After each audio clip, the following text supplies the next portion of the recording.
Hello বন্ধুরা, বলেন তো এটা কি? এটা হচ্ছে বেলে মাছ।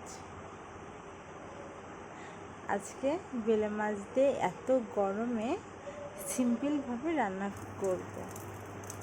এই জন্য মাছের ভিতরে একটু জিরে গুঁড়ো, হলুদ, একটু মরিচের গুঁড়ো, একটু লবণ দিয়ে ভালোভাবে মেখে নিয়েছি। তারপরে যে মরিচ দিয়ে একটু লাউ দিয়ে কষিয়ে তারপরে জল দিয়ে দিয়েছি, একদম সিম্পল। তারপরে এই যে একটু জিরে আর মরিচ ফোড়ন দিয়ে সেই মাখা মাছটা ভালো করে কষিয়ে নিয়ে ওই যে আগে থেকে সেদ্ধ করা লাউটা এর ভিতরে দিয়ে দিয়েছি। ব্যাস, রেডি লাউ দিয়ে বেলে মাছের তরকারি। আপনাদের কেমন লেগেছে অবশ্যই জানাবেন। Thank you.